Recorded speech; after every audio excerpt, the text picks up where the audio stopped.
Maisha ya barzakh ikhwatul iman ni maisha ya pili baada maisha ya kidunia. Na katika barzakh Mtume Muhammad sallallahu alayhi wasallam katika hadithi ya Al-Barra bin Azib, hadithi ambayo ni ndefu sana, inaeleza hali ya maisha ya mu'min anapoondoka hapa duniani kwa matendo yake mazuri, na maisha au hali ya mtu ambaye ni kafir na amali zake mbaya ambazo amezitenda hapa duniani mpaka kufika kaburini na kuulizwa asila fitnatul kabr, masala ambayo tunayafahamu yatampitia kila mmoja wetu, nayo ni asila adhima kutoka kwa Munkar na Nakir. Ndipo pale tunaomba na sisi tuliokuwa hai Mwenyezi Mungu Subhanahu wa Ta'ala atupatie kaulu thabit, na wale waliotangulia tunapowalaza katika mwana wa ndani, dua kubwa ni hii, tunaombea Allahumma thabbithu bilqawli thabit, kwa sababu kuna asila ni lazima tujibu. Baada ya kuulizwa asila mu'min, man rabbuka wa man nabiyuka wa ma kitabuka, aweze kujibu asila zote, kisha tazama hii mazuri yanakuja, al-a'malu salihah. Thumma yufsakhu lahu fi qabrihi madda basarih. Mtume Muhammad sallallahu alaihi wasallam anasema baada ya kumalizika zile asila na kujibu mu'min kisawasawa, atanadi mwenye kunadi upande wa Allah subhanahu wa ta'ala, an saddaqa abdi, ameongea ukweli, ma kadhaba, ameongea ukweli ale asila ambazo amejibu. Rabbi Allah wa Muhammadu nabiyyi wal Qur'ani kitabi, akawa ni mwenye kujibu asila kisawasawa, anaambiwa amesema kweli mja wangu. Nini kinachofuata baada hapo? Saada. Saada inafuata. Fayusakhu lahu fi qabrihi, kabri lake linakunjuliwa. Tunajua kaburi masafa yake, na lahadi mwana wa ndani masafa yake kidogo zaidi ya dhiki. Unapoekwa pale ukiwa hai, ukalazwa kama anavyolazwa maiti, huinuki maisha yako. Ile lahad inavyochongwa pale, ulale kama anavyolala maiti, mkono wako wa kulia umelala chini ya mbavu zako, na mkono wa kushoto umenyoshwa, na nguo zimetatiwa, huinuki. Na hata pengine tukakuwekea musabaka ya nguvu kwamba ukiinukao mwenyewe tukuwekee milioni 1, huinuki. Ile lahadi mwana wa ndani ni nyumba ndogo sana.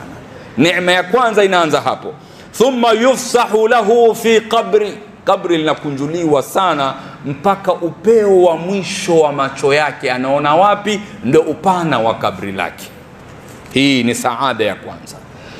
Baada dhalika wayatihi rajulun, tumenasema anakuja mtu hasanul wajhi, uso wake mzuri sana, tayyibur rih, ana harufu mzuri, hasanu thiyab, ana nguo mzuri sana.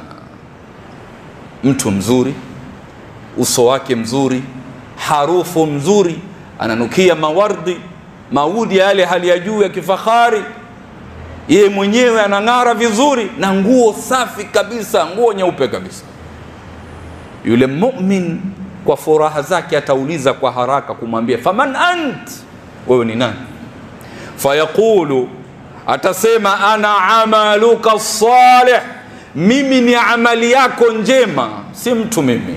Nimekuja kwa amri ya Allah, nimejitokeza kwa maumbile ya mtu mzuri, kwa sababu waliokujia ni watu kidogo wanatishia kisawasawa. Na ukaweza kuhimili asila, man rabbuka, man nabiyuka, ma kitabuka, ukahimili vizuri na ukajibu.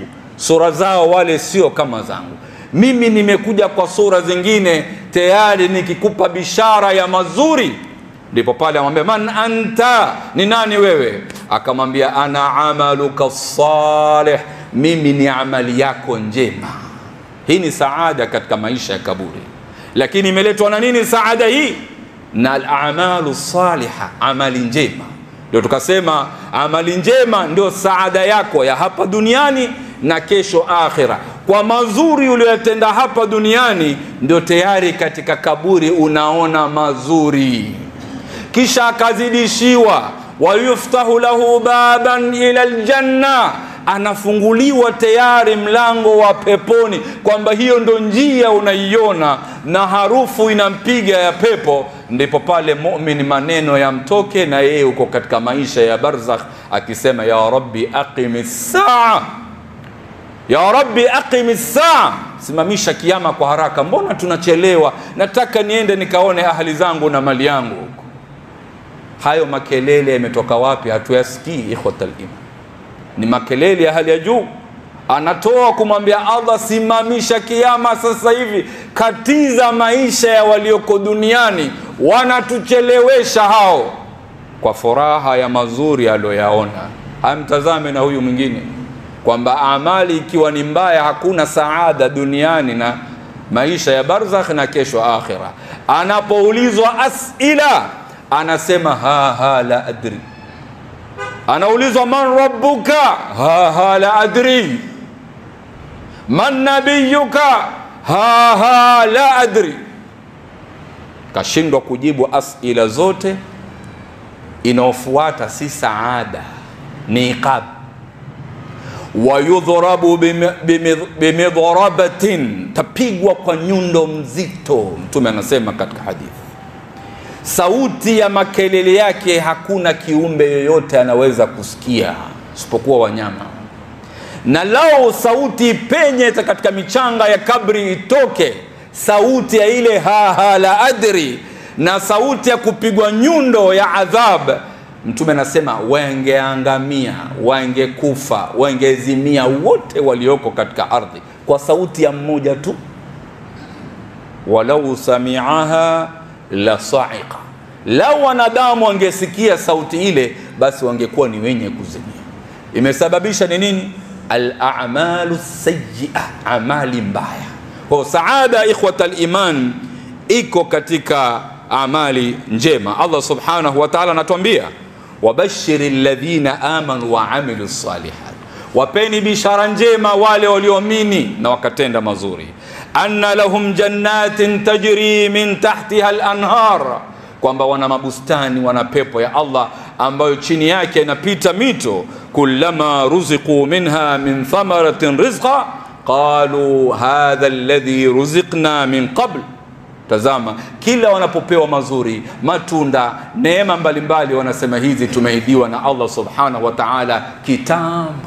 Wabashiril ladhina, wapeni bishara wale ambao kwamba wameamini, waamilu salihat, na wakatenda amali njema. Kwa saada ya nyumba mbili haiko kokote isipokuwa iko katika al-a'malu salihah, amali njema fi ta'ati Allah. Jitahidi utende yale ambayo yatamridhisha Allah subhanahu wa ta'ala katika maisha yako hapa duniani, utakwenda kuyakuta mazuri kesho akhira.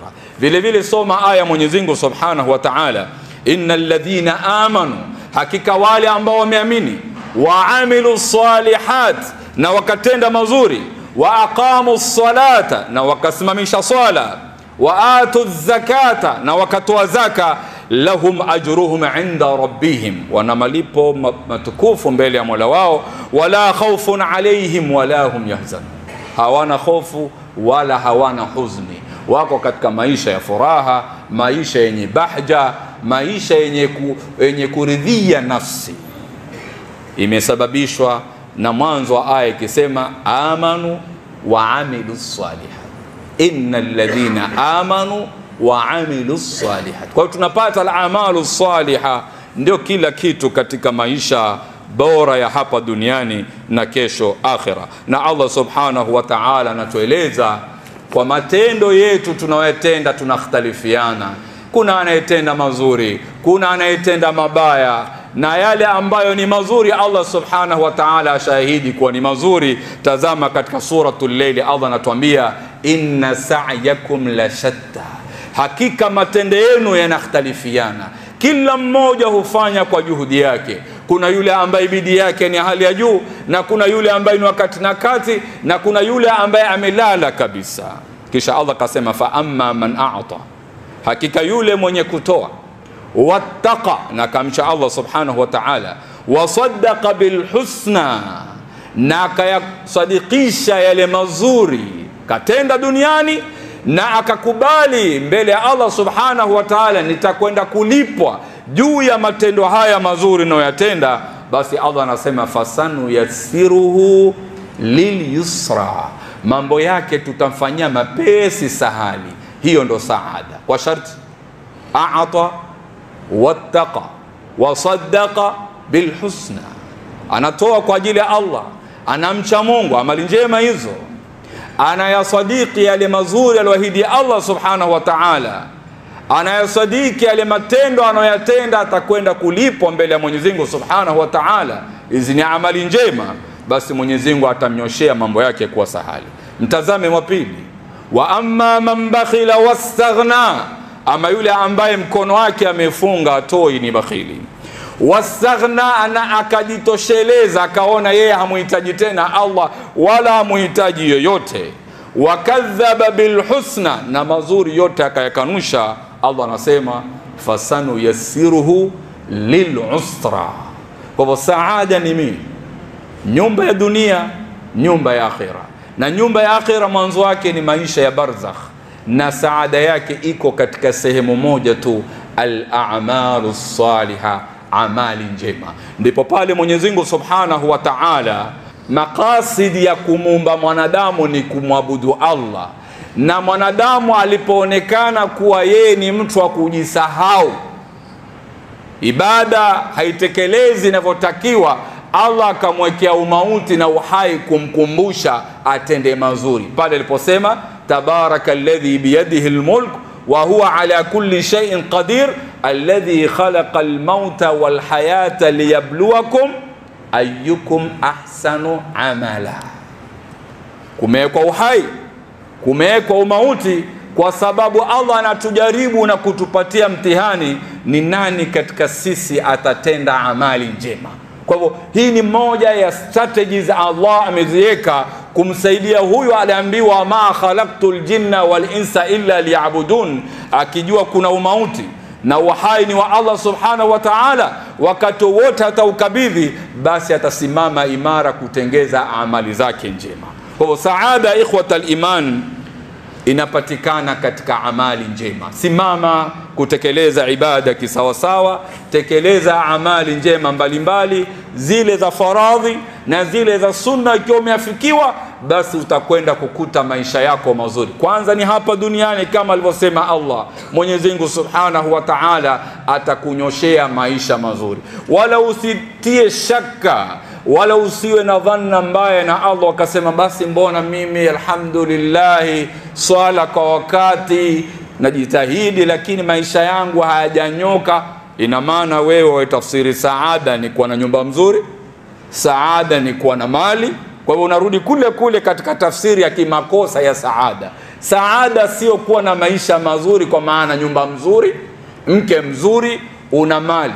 Kuna wenye nyumba mzuri, kuna wenye mali, lakini hawana mazuri yote mbele ya Mwenyezi Mungu subhanahu wa ta'ala, na Mwenyezi Mungu amewapatia neema kama zile na hawakuzitumia kwa njia ya usawa. Kwa hiyo Mwenyezi Mungu ndio amekukadiria maisha yako. Huenda wewe ukawa ni mbora zaidi, manake hata huyo mwenye mali anatamani kununua afya kwa mwingine. Anapomwona maskini anazunguka na afya yake, anasema tazama, mimi nimepewa kila kitu na Allah subhanahu wa ta'ala, lakini na meza madawa hospitali sitoki. Mtazame huyu maskini hana chochote, lakini alhamdulillah Mwenyezi Mungu amempatia neema ya afya. Kwa hiyo ni tafsiri nyingine wanadamu wakatafsiri kwamba ukiwa na saada ni kuwa na afya mzuri, kama anavyofikiria tajiri kumfikiria maskini mwenye afya. Lakini saada iko katika maisha ya Allah subhanahu wa ta'ala, kwa wewe uko katika ardhi, uko na radhi za Allah subhanahu wa ta'ala, unatekeleza zile ambazo Allah subhanahu wa ta'ala amekuamrisha, unajitahidi na kujiepusha na kila alokataza Allah subhanahu wa ta'ala. Kwa hivyo ndugu zangu katika imani, amali njema ndiyo saada ya hapa duniani na saada ya akhira na maisha ya barzakh, kama tulivyoeleza amali njema inavyojitokeza kwa sura ya mtu mzuri. Ili kuboresha kazi zetu, tunaomba mchango wako kupitia lipa namba kwa mitandao yote. ila Allahi wa rasulih Jina Al-Hidayah Online TV. Aidha, usisahau kusubscribe, like na kucomment. Asante kwa kutuunga mkono. Al-Hidayah Online TV, uongofu kwa walimwengu.